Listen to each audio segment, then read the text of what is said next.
bloody Bandai Namco. Like, they really have just gone down the shitter in pretty much every franchise they own, especially the top fighting games, Tekken and Soul Calibur. I mean, Soul Calibur 4 was a step down, to be sure. Tekken 4 was not. Soul Calibur 4 was not as good as Soul Calibur 3. Soul Calibur 5, well, that game was absolutely atrocious. Tekken 6 was worse than Soul Calibur 4, but not as bad as 5. And then we had this. I mean, the gameplay's still always fine in both series. It's just all the stupid decisions they make.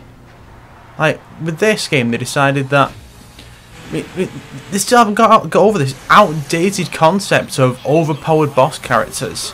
Yes, for an arcade version, feel free, make the boss fucking impossible for all I care. But for a home console release, it's unacceptable. You can't do that. You can't just have. You can't just make the boss really hard because no one is getting anything out of it. You know. You're not getting anything out of it because you're not getting any more money from it, and the player isn't getting anything from it because it's too hard. Yeah, just look at this. See, they still do really good CG stuff. It's just like it's a shame the endings are so atrocious. Like, the endings in this game are really bad. I mean, like. It says a lot. The longest endings in the games are these 4 endings that all go together, and they're all just about a few of the characters having a day out at an amusement park, which has nothing to do with the titular Tekken tag tournament.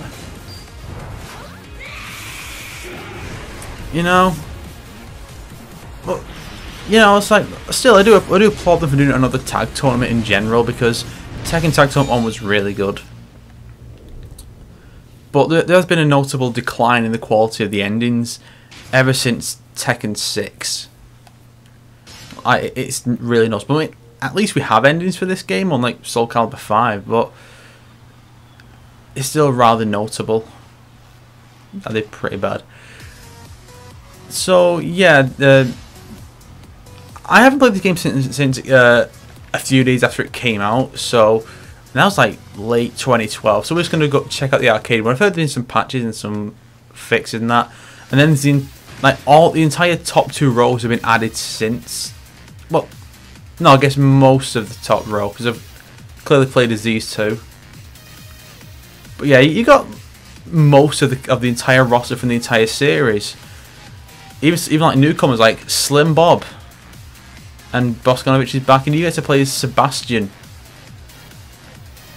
I don't know who wanted to play as Sebastian. I mean, the other characters could have brought back, like the original Roger.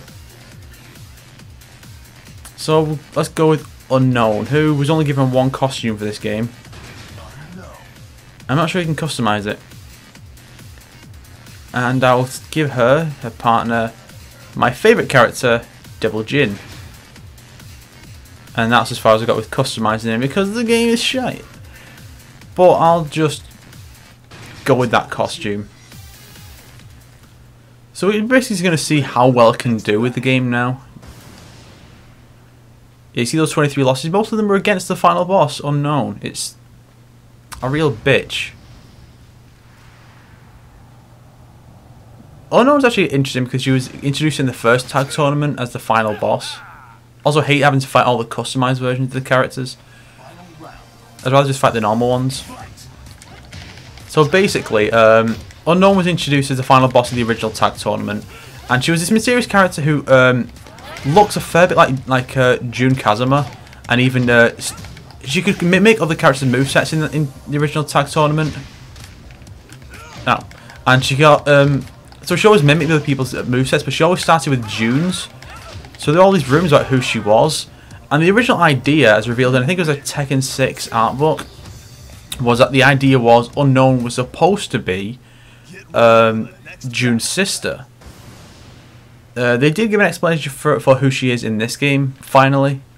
But this game is non-canon, which is weird because some of the endings, like, specifically the endings they gave to Steve and Leo actually further the plot, even though this game is non-canon. Though I guarantee they'll keep the young Heihachi because they made him younger because his voice actor died. Even though that old voice actor had played young Heihachi, so this really makes no sense.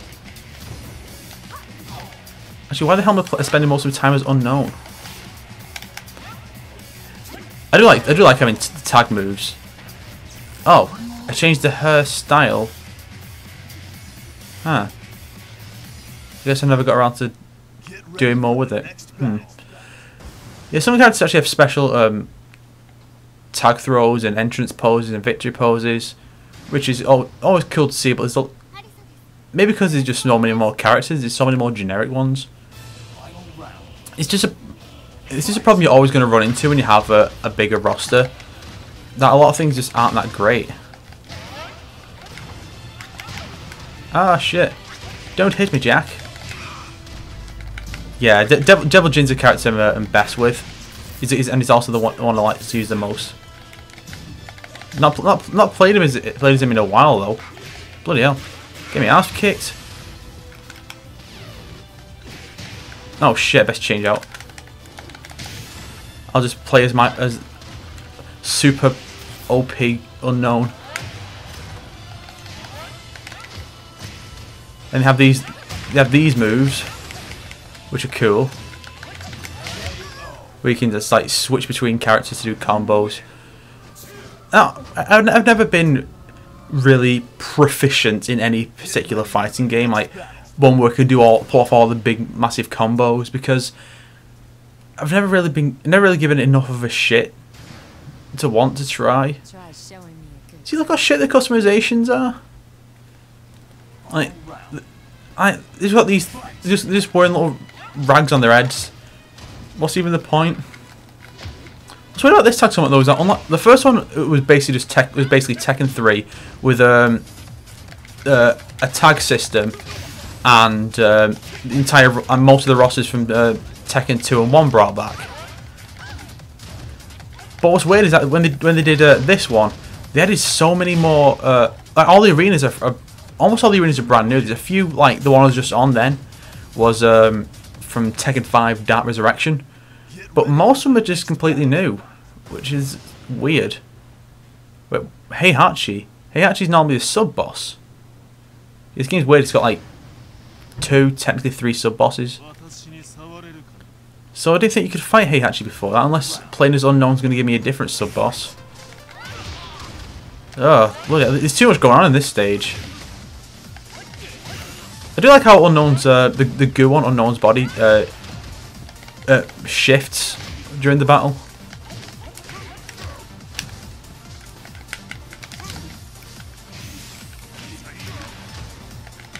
Yeah. Damn it. I guess I'm also changing his lasers to purple because it's normally like reddish. Yeah. Also, Tekken has always annoyed me when it comes to the way they do voice work. Like, basically, every character, they try to get all the characters speaking their own languages. So you get characters speaking English, Japanese, even in this one, French, and I think, yeah, German as well. So they have characters speaking their own languages and that, which is a really cool idea. But when it comes to the English voice actors, Namco doesn't give a fuck. Like, even though they will hear the English voice actors because, well, you know, it's all the same voice work for all versions.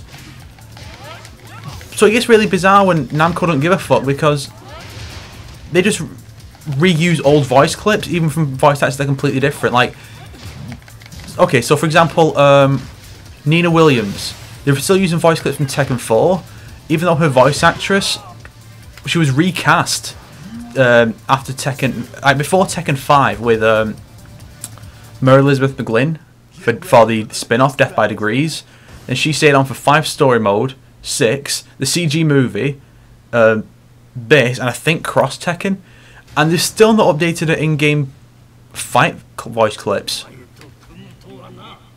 It's just dumb. And then you've got Jinpachi Mishima. No, fuck off you.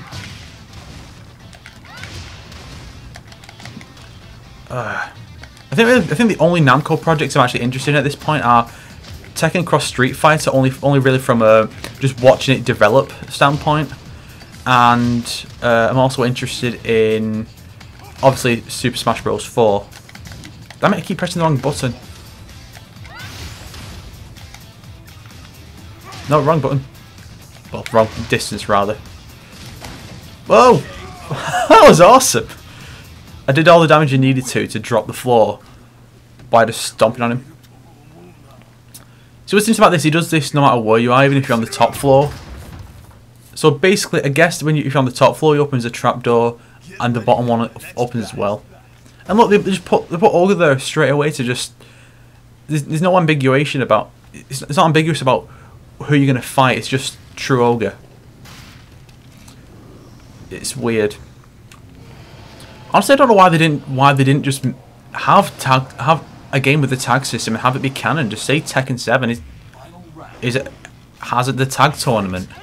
I mean, they have a non-canon story to it. And also they implement elements from Blood Vengeance, which is a bad idea because Blood Vengeance was atrocious. Blood Vengeance was the CG movie and it was really, really bad. Like, if you want to see how bad it was, just watch Spoonie's review of it, and I may review it one day, but it's really bad. Oh shit. Yeah, also the customization in this game is really shit compared to Tekken 6. Like, Tekken 6 was incredibly robust. Why did that laser never fucking hit? Aha! I actually recently bought Tekken 2 on the PSN because it was a couple quid. And it's like, yeah, because Tekken 2 is awesome. And look, and Olga's just like, what? What is this? Oh no!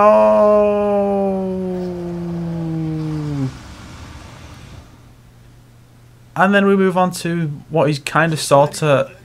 Yeah, this one's a 2-round fight. And it's annoying. So even when you set it to 1 round like I do, because I prefer 1 round, it still forces you to do 2. I do want June to come back in canon, because June's been absent since Tekken 3. It was really dumb, because they've not really explained properly what happened to her. And there's a lot of rumours that she'll be returning in the next game. Tekken 7. Oh shit! Oh shit! I don't know why I've got a weapon in his hand. I mean, I'm pretty sure you can use it. Damn it! I keep pressing the wrong button.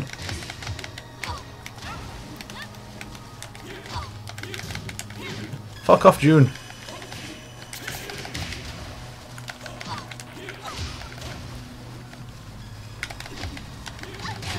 Yeah, but I'm gonna get my ass kicked here. Yeah, you win 1 round and then...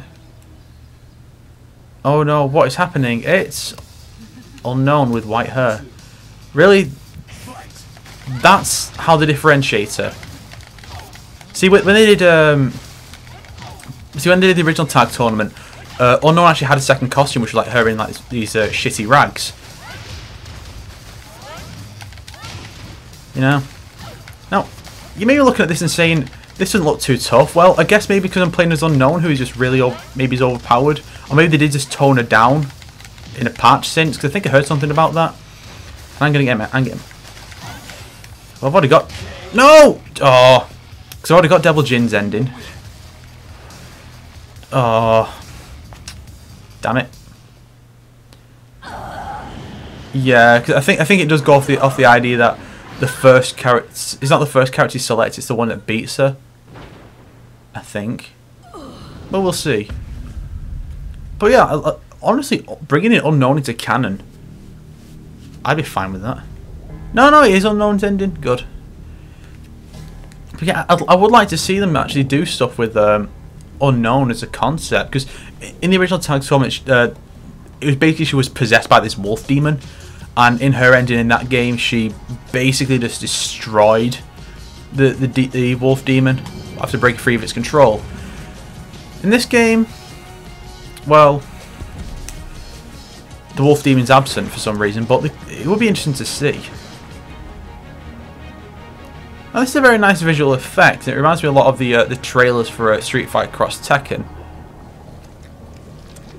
But what's really been resolved? This is a problem that a lot of the endings face, that nothing really happens in a lot of them.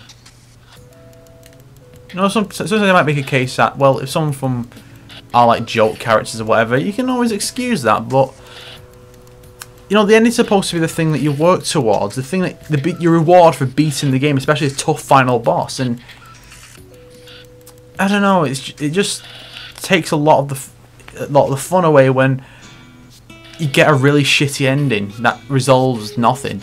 And there are worse endings than that. Like, just look up literally any ending Miharu or Xiaoyu have ever had. They are really, really fucking bad. But yeah, it's not as tough as I recall it being, so they might have patched things. Maybe it's just because I was playing as unknown, I don't know. But, you know, it's cheap right now. Go for it, I guess. I mean, especially if you're going to play online. You know, this is pretty much the ideal Tekken to go for, because it's better than 6. From a gameplay standpoint, yeah, it's the best one.